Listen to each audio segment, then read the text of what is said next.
नमस्कार। हेमराज भारती चैनल पर आप सभी का स्वागत है। प्रिय बंधुओं, यदि आपने हमारे चैनल का सब्सक्राइब नहीं किया हो तो प्लीज़ हमारे चैनल को सब्सक्राइब करें।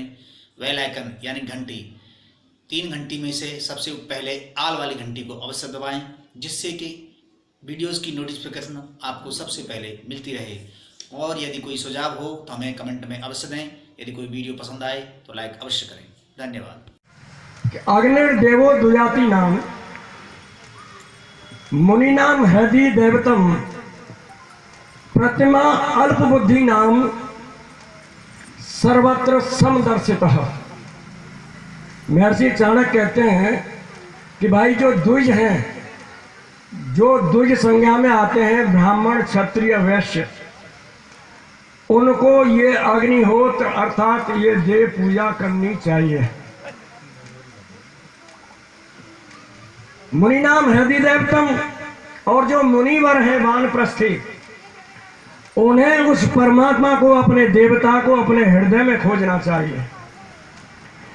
प्रतिमा अल्प बुद्धि नाम, जो अल्प बुद्धि वाले हैं, अर्थात जो पढ़ाने से पढ़ते नहीं, समझाने से जो समझते नहीं, जनाने से जो जानते नहीं, जिन्हें हम एक शब्द में कहें मूर्ख, ये जो प्रतिमा पूजन है ये तो उन लोगों के लिए है। सर्वत्र समदर्शितः, मैं विशेष व्याख्या नहीं जाऊंगा समय का ख्याल रखते हुए। और जो समदर्शी हैं, अर्थात जिन्हें हम सन्यासी कहते हैं, संत कहते हैं, उनके लिए तो वो परमात्मा सर्वत्र है। क्योंकि सन्यास में पहुंच करके मनुष्य की जो वृत्ति हो जाती है वो अयम निज परो वेति लघु करना लघु चेत साम उदार चरता नाम तु वसुदेव कुटुंबकम। अर्थात उनकी ये प्रवृत्ति हो जाती है, उनके लिए तो ये सारा संसार अपने कुटुंब के समान हो जाता है। दूसरे शब्दों में मैं ये कहूँ कि उन्हें सबके अंदर परमात्मा दिखाई पड़ता है। अर्थात सन्यासियों को उस परमात्मा को सर्वत्र देखना चाहिए, सर्वत्र जानना चाहिए। तो यहाँ आज जो उपासना पद्धति हमारे लोक में जो प्रचलित है बहुसंख्या में, वो प्रतिमा पूजन के रूप में है। जहाँ महर्षि चाणक्य ने कहा कि ये प्रतिमा पूजन तो उन लोगों के लिए है जो इस श्रेणी में आते हैं, अर्थात जो मूर्ख हैं, जो नहीं समझते, जो पढ़े लिखे नहीं हैं, उनके लिए। तो फिर प्रश्न उठता है कि भाई हम उपासना कैसे करें, कब करें, कितनी करें। तो ऋग्वेद के एक मंत्र के माध्यम से मैं अपनी बात रखने का प्रयास करता हूँ। ओम उपत्वाग्ने दिवे दिवे दोषा भस्तर दिया वयम नमो भरंत एमसी। ऋग्वेद कहता है, साधक परमपिता परमात्मा से प्रार्थना करता है मंत्र के माध्यम से कि हे परमेश्वर, हम रोजाना नित्य प्रति दोनों समय अर्थात सुबह और शाम बुद्धि पूर्वक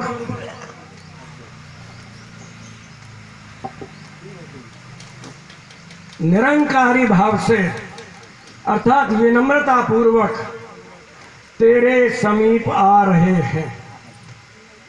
तात्पर्य, उस परमपिता परमात्मा का हमें नित्य प्रति सुबह और शाम दोनों समय और ज्ञान पूर्वक अर्थात जान करके विनम्रता पूर्वक उसकी उपासना करनी चाहिए। जानकर, क्योंकि आज हम देखते हैं कि लोग अपने प्रत्येक कार्य को बहुत ही सूझबूझ के साथ और जान करके करते हैं, परंतु एक ये उपासना पद्धति ऐसी देखने में आती है कि इसे अक्सर लोग बिना जाने ही कर रहे हैं। क्योंकि उन लोगों ने परमात्मा के स्वरूप को नहीं जाना है। यदि परमात्मा के स्वरूप को उन्होंने जाना होता तो आज ये पद्धति देखने को नहीं मिलती। और अब उनसे ये प्रश्न भी करें तो निश्चित तौर पर कोई भी उत्तर उनके पास नहीं है। तो देखने से ऐसा सिद्ध होता है कि ये जो पद्धति है, ये जो लोग उपासना करते हैं, ये केवल और केवल देख करके देखने के आधार पर, जिसे हम दूसरे शब्दों में कहते हैं भेड़ चाल के रूप में इस पद्धति को अपना रखा है।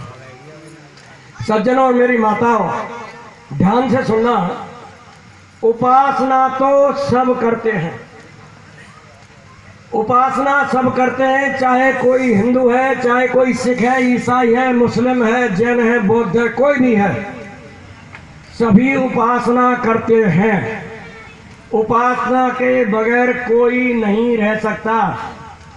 शब्दों पर ध्यान देते चलना, आगे उत्तर मिलेगा।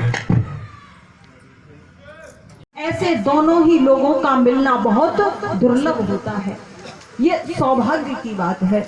और अगर हम आर्य समाज के कार्यक्रमों में रह करके या हम कर रहे हैं या हम करा रहे हैं ना सज्जनों, और हम अपनी आत्मा का कल्याण न कर सके ना, तो हमसे बड़ा दुर्भाग्य, और मैं समझती हूँ कि हमसे बड़ा पापी शायद कोई नहीं है। अगर हम आर्य समाज के कार्यक्रम को केवल मनोरंजन का साधन बना लेते हैं तो इसीलिए बहुत ही सौभाग्य और बहुत ही सुंदर विचार आपने अभी सम्माननीय ओम प्रकाश आर्य जी से सुने थे। आप लोगों के आशीर्वाद से और ईश्वर की कृपा से मेरा भी प्रयास यही होता है कि मैं श्रोताओं को कुछ ऐसे विचार दे सकूं जिससे कि वो अपने जीवन में धारण कर सकें और मैं भी धारण कर सकूं। कई बार मेरे पास लोग एक शिकायत लेके आते हैं, वो कहते हैं बहन जी आप जो है ना कुछ चटकीले गीत सुनाया करो ना।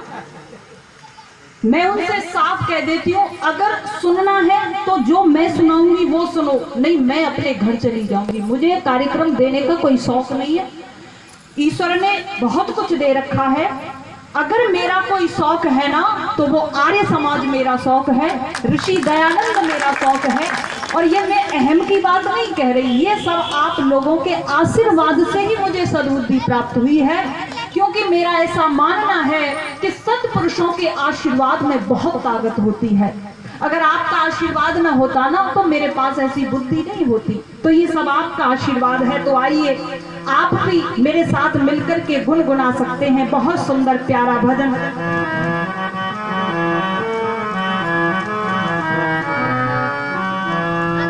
हम तेरे उपासक मांग रहे भगवान, हमें सद्बुद्धि दो। हम तेरे उपासक मांग रहे भगवान, हमें सद्बुद्धि दो। हम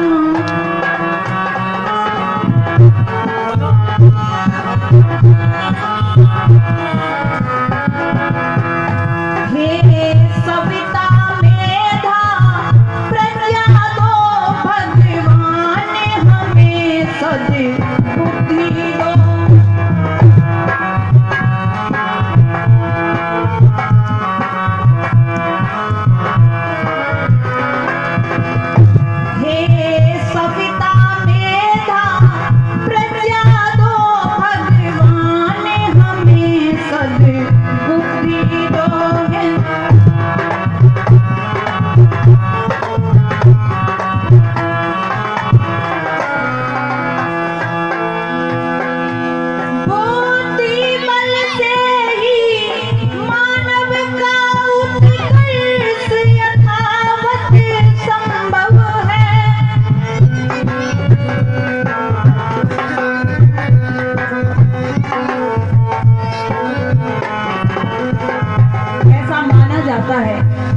ऐसा कहा जाता है कि रावण जो था वो बड़ा उच्च कोटि का विद्वान था।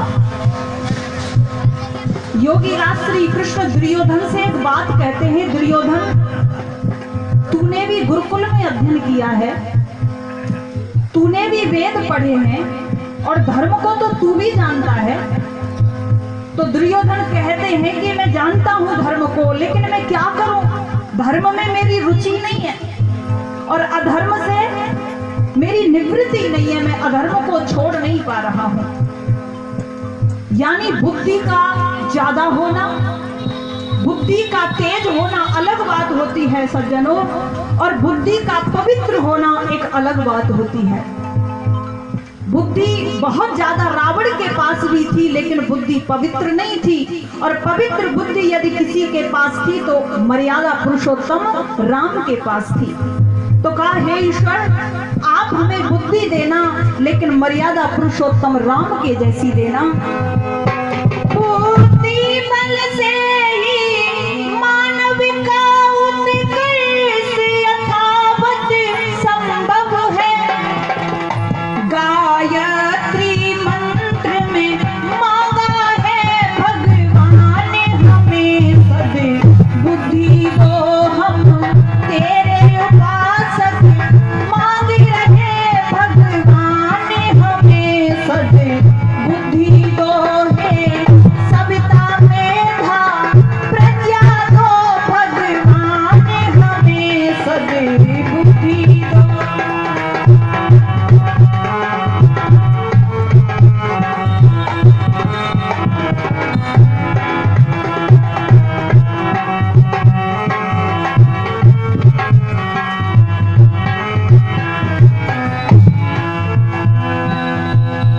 जीवन क्या है, मृत्यु क्या है, क्यों आए मानव योनि में। इस गूढ़ रहस्य को समझ सके भगवान हमें सद बुद्धि दो।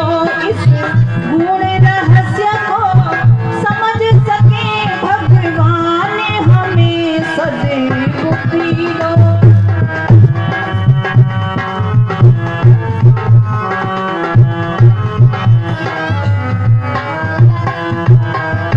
हे सविता मेधा प्रज्ञा दो, भगवान हमें सद बुद्धि दो। हे सविता मेधा प्रज्ञा दो, भगवान हमें सद बुद्धि। हे देव उपास्य उपासक के सब पाप दुर्थ दुख दूर करो।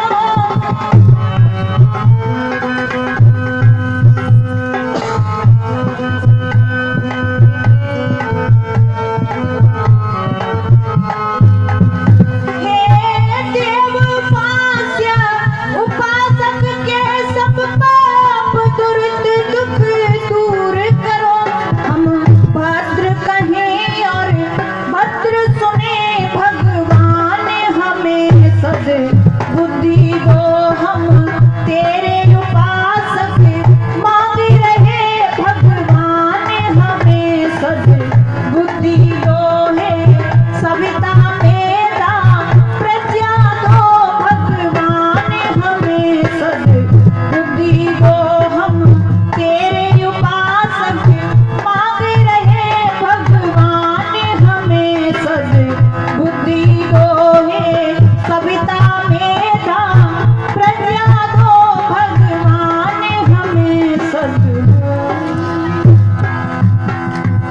नमस्कार, हेमराज भारती चैनल पर आप सभी का स्वागत है।